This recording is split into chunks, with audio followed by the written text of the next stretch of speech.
Good morning dear students. आप सभी का पुनः स्वागत है। पिछले वीडियो में हमने हर्षवर्धन की विजयों के बारे में अध्ययन किया था और आज हम हर्षवर्धन की अन्य उपलब्धियों के बारे में भी चर्चा करेंगे। हर्षवर्धन की उपलब्धियों में सर्वप्रथम तो उसका साम्राज्य विस्तार ही है। उन्होंने बंगाल पर विजय प्राप्त की, वल्लभी के शासक को पराजित किया और पंच भारत की विजय प्राप्त की थी, सिंध पर विजय प्राप्त की थी और पूर्वी भारत पर विजय प्राप्त की थी। ये हम पिछले वीडियो में पढ़ चुके हैं। तो इन विजयों के फलस्वरूप हर्ष का साम्राज्य पूर्व में गंजाम से यानी असम से लेकर पश्चिम में वल्लभी तक फैला था और उत्तर में कश्मीर को छोड़कर शेष प्रांत साम्राज्य में शामिल थे। तो इस प्रकार हम देखते हैं कि उत्तरी भारत के एक बड़े शासक के रूप में हर्ष का साम्राज्य रहा था। कन्नौज सभा का आयोजन। हर्ष ने 643 ईस्वी में कन्नौज में एक विशाल धार्मिक सभा का आयोजन किया। इस सभा में 18 देशों के शासक, 3000 बौद्ध भिक्षु, 3000 ब्राह्मण तथा नालंदा विश्वविद्यालय के लगभग 1000 बौद्ध विद्वान भाग लेने आए। इस सभा की अध्यक्षता वेनसांग ने की थी और उसने 5 दिनों तक महायान धर्म की श्रेष्ठता पर बल दिया था। यह सभा 23 दिनों तक चली और इसमें महायान का प्रचार प्रसार किया गया था। तो इस प्रकार हर्ष के संरक्षण तथा प्रयासों से महायान बौद्ध धर्म देश विदेश में फैला। बौद्ध मठों तथा विहारों का निर्माण। सम्राट हर्षवर्धन ने गंगा के तट पर तथा बौद्धों के पवित्र स्थानों पर अनेक मठों और विहारों का निर्माण करवाया, जिसके कारण बौद्ध धर्म के प्रसार में सहायता मिली और इन बौद्ध मठों और विहारों में दान भी दिया जाता था, गरीबों को दान भी दिया जाता था। तो इस प्रकार उसने अपनी धार्मिक सहिष्णुता की नीति के द्वारा बौद्ध धर्म को भी प्रोत्साहन दिया। प्रयाग सभा का आयोजन। हर्ष प्रत्येक 5वें वर्ष में प्रयाग में महामोक्ष परिषद का आयोजन करता था। यहाँ विभिन्न धर्मों के देवी देवताओं की पूजा की जाती थी तथा विभिन्न धर्मावलंबियों को दान दिया जाता था। हर्ष ने 643 ईस्वी में प्रयाग में महामोक्ष परिषद की 6ठी सभा का आयोजन किया। यहाँ 5 लाख से भी अधिक लोग उपस्थित हुए। यहाँ विभिन्न धर्मों के लोगों को दान दिया गया। ये सब 75 दिन में संपन्न हुआ था। लगभग 75 डेज ये प्रोग्राम चला था।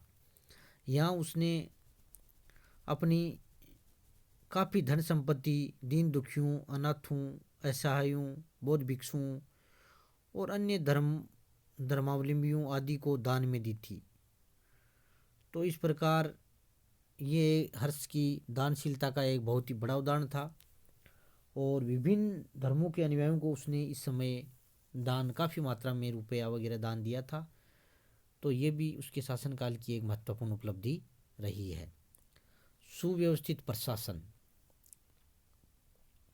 हर्ष एक वीर योद्धा होने के साथ साथ एक योग्य प्रशासक भी था। उसने अपने शासन प्रबंध में केंद्रीय शासन अपने हाथों में रखा था। साम्राज्य का वह सर्वोच्च अधिकारी था। वह परिश्रमी व्यक्ति था और उसने दिन को 3 भागों में बांट रखा था और जनता की कठिनाइयों का वह निवारण भी करता था। मंत्रिपरिषद भी थी उसके प्रशासन में, राजा को सहायता देने के लिए यानी सम्राट को प्रशासन में सहयोग के लिए। उसकी राजधानी में सुव्यवस्थित सचिवालय भी था और उच्च प्रशासकीय सेवा में कुमारामात्य भी नामक अधिकारी भी नियुक्त किए जाते थे। उसकी सेना भी शक्तिशाली थी।